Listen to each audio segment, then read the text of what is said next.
दोस्तों, आज हम एक बहुत दिलचस्प सवाल का जवाब ढूंढने जा रहे हैं और वो सवाल इन 20 सालों में मुझसे तकरीबन रोजाना पूछा गया जो मेरे टीचिंग करियर के हैं। जाहिर है मेरा subject English linguistics and literature है, तो उसी हवाले से मुझसे सवाल भी होते रहे। और वो सवाल जो हॉट टॉपिक भी है और होना भी चाहिए क्योंकि करियर का बहुत सारा डिपेंडेंस उसी पर है। और वो है स्पोकन इंग्लिश के बारे में कि हम अंग्रेजी कैसे बोलें और हम उसी एक्सेंट के साथ कैसे बोलें जैसे एक नेटिव स्पीकर बोलता है।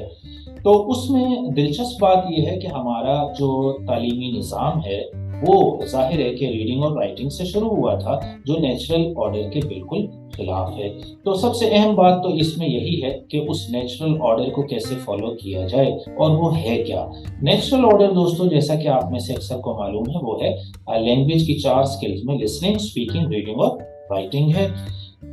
हमारे तालीमी निज़ाम में बच्चों की शिकायत यही होती है कि हमने मास्टर्स कर लिया, एमफिल, पीएचडी कर लिया, लेकिन हम बोल नहीं सकते, नेटिव लाइक फ्लुएंसी और एक्सेंट के साथ नहीं बोल पाते। तो उसकी बुनियादी वजह तो ज़ाहिर है कि यही है कि हमने जो लैंग्वेज एक्विजिशन का नेचुरल तरीका है उसको फॉलो नहीं किया। तो आज हम उसी पर बात करने जा रहे हैं, और वो ऐसी बात है कि अगर वो कुंजी जैसे होती है, वो आप कुंजी घुमाएं और फिर एक जैसे कसर में, महल में दाखिल हो जाएं किसी चीज़ के। तो आज हम उसी चाबी की बात करने जा रहे हैं कि शुरू कहाँ से किया जाए और बस फिर हमारे लिए अंग्रेजी बोलने के दर खुलते जाएं। तो वो कुंजी दोस्तों है आपकी लिसनिंग स्किल, जिस पर हमने कभी गौर नहीं किया।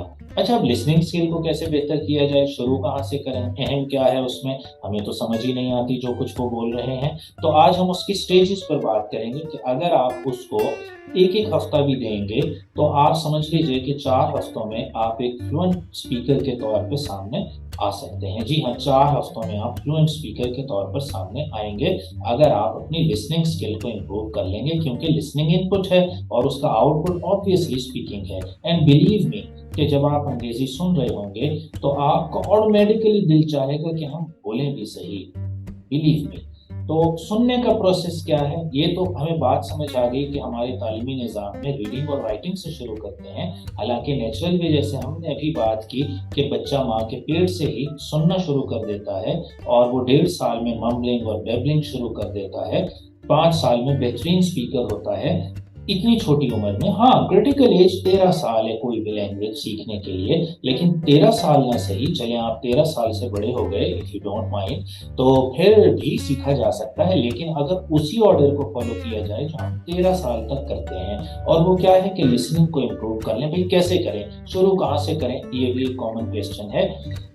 ये तो हमें बता दिया गया कि लिसनिंग से भी कहाँ से शुरू करें, तो भाई शुरू करें ना, कार्टून देखें बच्चों के।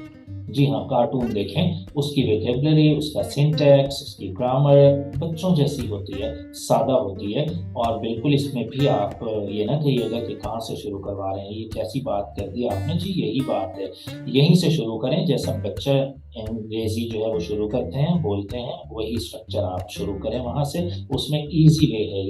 पहला स्टेज जो लिसनिंग का है वो है cartoon. Stole my bags using his dirty tricks. Let me whack him up. The angry merchant meets. उसके बाद दूसरी स्टेज पर आ जाइए। हाँ, इस तरह उल्टा ना कर लीजिएगा जैसा कि अमूमी तौर पर हो रहा है और जैसा कि इन साहिबा ने किया हुआ है।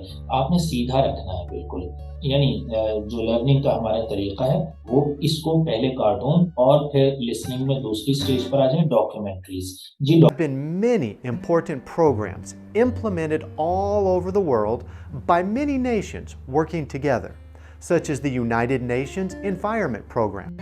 डॉक्यूमेंट्रीज अपनी पसंद की सुन लें, लाइंस पसंद है नेशनल ज्योग्राफिक की सुन लें, और कोई चीज़ आपको पसंद है, डॉक्यूमेंट्रीज बीबीसी की, सीएनएन की, बहुत आसान अंग्रेजी में वो मौजूद है, वो सुन लीजिए दूसरी स्टेज पे। आइए तीसरी स्टेज, जो कुछ आपको पसंद है उसकी कमेंट्री सुने। क्रिकेट पसंद है तो क्रिकेट की कमेंट्री सुने, आपको फुटबॉल पसंद है तो फुटबॉल की कमेंट्री सुने। ये हमारा तीसरी स्टेज की लिसनिंग है। फोर्थ स्टेज की लिसनिंग अब आती है वाकई लिसनिंग, जो नेटिव लाइक आपको बनाएगी बोलने वाला और स्पीकर बनाएगी। और वो क्या है, वो है ड्रामा या मूवी देखना शुरू कर दीजिए फोर्थ वीक में अपने।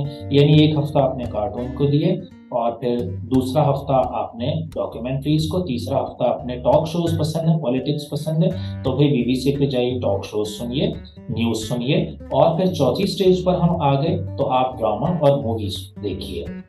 उसमें इंग्लिश देखिए, सुनिए और फिर आपका लबो लहजा भी, एक्सेंट भी बिल्कुल वैसा ही होने लगेगा। और लास्ट स्टेज जो होती है लिसनिंग की किसी भी ज़ुबान में, आपकी अगर उर्दू बोलते हैं तो आपकी इर्द-गिर्द की जो ज़ुबानें हैं, जैसे मुकामी ज़ुबानों में हमारे सराइकी है या और ज़ुबानें आपके बोली जाती हैं पंजाबी वगैरह, उनके सॉन्ग्स भी समझना मुश्किल होते हैं। तो लास्ट स्टेज लैंग्वेज लर्निंग की, लिसनिंग की होती है हमारी सिंगिंग, कि आप वका-वका सुन लें, नहीं, वका-वका नहीं सुने, वो तो अफ्रीकन में है, इंग्लिश में है भी नहीं, शुरू का ख़ास तौर पे।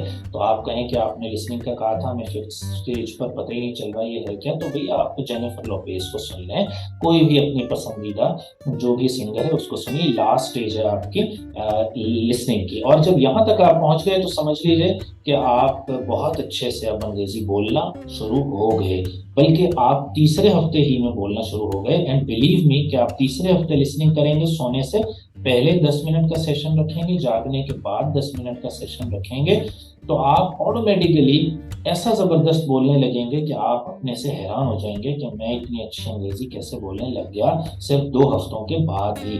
तो ये है हमारी बुनियादी स्टेज। उम्मीद है आपको वीडियो पसंद आई होगी। ऐसी वीडियोज़ के लिए चैनल को सब्सक्राइब करना मत भूलिए और अपने अच्छी लगी अगर वीडियोज़ तो खैर-ख़वाहों से भी शेयर करना मत भूलिएगा। Thank you so very much. See you in the next video.